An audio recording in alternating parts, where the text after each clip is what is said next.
Hi guys, welcome to my YouTube channel. আপোনালোক সকলোকে মোৰ YouTube channel আপোনাৰ স্বাগতম জনালো। ৰাতিপুৱা চাহ বনাইছো, মই একেদিন মিঠৈ চাহ বনাইছো। হেয়া চাহখিনি বেছি কলা দেখিছে, খাই লও। কি বনাইছা তুমি? গছ বনাইছা? ভাল হ'ব নে? খুদাচোন। ভাল হ'ব আকৌ। ধুনিয়া হ'ব। ওকে মই কামত লাগিম হ'ব বাৰু তুমি কৰা এতিয়া এয়া পাকঘৰত সোমালো তাৰ কাৰণে আলু কাটিছো এইখিনি ডাঙৰ শুকান মাছ বনাম নহৰু পিয়াজ আদা থেতেলি লৈছো আৰু এয়া হালধি মছলা মানে হালধি জিৰা জলকীয়া আৰু নিমখ কেনেকৈ বনাও আপোনালোকক দেখুৱাম ভিডিওটো চাই থাকিব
আমাৰ তৰকাৰী প্ৰায় ৰেডি এইখন তৰকাৰী জোল বনালে ভাল নালাগে শুকানকৈ এনেকৈ মছলা কৰি ৰাখিলে বহুত টেষ্টি হয় আপোনালোকে কেতিয়াবা বনাই খাই চাবচোন বহুতে ভাল লাগে খাই মোৰ ফেভৰেটৰ ভিতৰত এখন তৰকাৰী হয় মই প্ৰায় তেনেকৈ বনাই খাওঁ আৰু এটা আছে নহৰু পিয়াজেৰে বনাই মই আজি আলুৰে বনালো এতিয়া তৰকাৰী ৰেডি খোৱা বোৱা কৰি আজৰি হৈ লওঁ এয়া আবেলি আজি বতৰটো ইমান ধুনিয়া হৈ আছে এয়া তেজপাত আৰু জলকীয়া ৰদত দিছিলো আয়তক লৈ ওপৰলৈ আহিলো আহি দুইজনী এনে বহি আছো বতাহ দি আছে মানে বতৰটো ধুনিয়া হৈ আছে যে আবেলি সময়খিনি বেলি দুবাৰ সময় তাকে এনে অলপ সময় বহি থাকিলো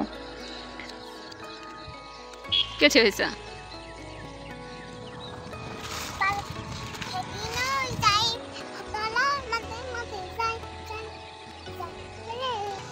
আয়া তিতলি উৰিটো কৈ দিয়াচোন তিতলি উৰি অনুসাকি ইফালে চোৱা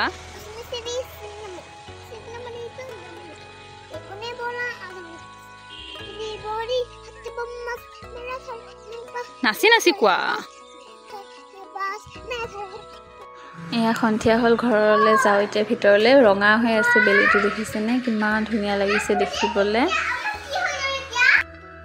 এতিয়া ভিতৰত আহিলো আয়াত গুচি গল আমাৰ ঘৰত কি কৰি থাকিম তাকে এনেকুৱা গাৰু কভাৰ দুটা বনালো কভাৰ দুটা বনোৱা নেদেখুৱালো এইকেইটা গাৰু মানে মই সোফাত দিও যে সাইডত হেকেটা তাতে আকৌ এনেকুৱাকৈ ফুল বনাইছো এবাৰ দেখুৱাইছিলো যে মাজতে কাপোৰ এখনত ফুল বনোৱা তেনেকুৱা ৰঙা আৰু বগাৰ মাজত বনাইছো এতিয়া এইকেইটা লগাই লওঁ আপোনালোকে জনাবচোন ভাল হৈছে নে ফুলকেইটা মানে ৰঙা বগা কাপোৰত দেখিবলৈ ভাল লাগিছে নে মই বনালো এনেকৈ এনে আছো যেহেতু বলো কিবা এটা কামকে কৰো তাকে এটো বনালো কেনেকুৱা হৈছে কমেন্টত জনাব এয়া এতিয়া সিলাই কৰি লগাই দিলো ফুলকেইটা এয়া দেখিবলৈ ধুনীয়া লাগিছে নহয় নে মৰম লাগিছে মানে এই সৰু মাজত গোল গোল কেইটা দিছো যে এতিয়া সোফাত দিলো এয়া সাইডত মানে কৈ দি দিও গাৰুকেইটা মই নিজে বনাইছিলো কভাৰটো এতিয়া বনাই দিলো মই বনাই লগাই দিছো আৰু কেনেকুৱা হৈছে জনাব নাপাহৰিব এয়া ৰুমটো ঠিক ঠাক কৰি দিলো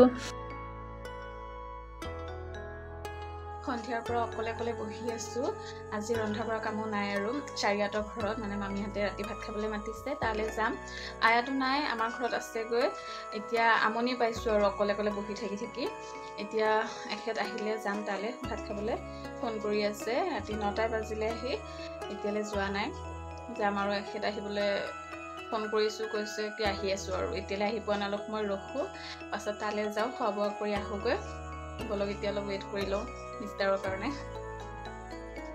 এয়া এখেত আহিলে এতিয়া চাৰিয়াতৰ ঘৰৰ পৰা আহোগৈ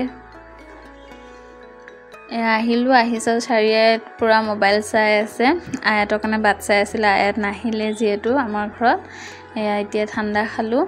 ইমান গৰম পৰিছে আজি দিনটো বা ক'বলৈ নাই, ইমান ৰ'দ, থাকিব নোৱাৰা অৱস্থা আৰু। এতিয়া আম খালোঁ, খাই মামীয়ে এইফালে ভাত ৰেডি কৰি আছে। ভাত খাওঁ, খাই দেৰি নকৰোঁ, যাওঁগৈ, ৰাতিও হৈ গৈছে বহুত। খোৱা বোৱা কৰি আজৰি হৈ লওঁ। খোৱা বোৱা কৰি আহিলোঁ।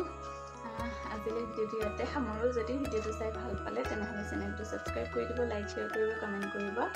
আজিলৈ ইমানে, আকৌ অন্য এটা ভিডিঅ'ত লগ পাম।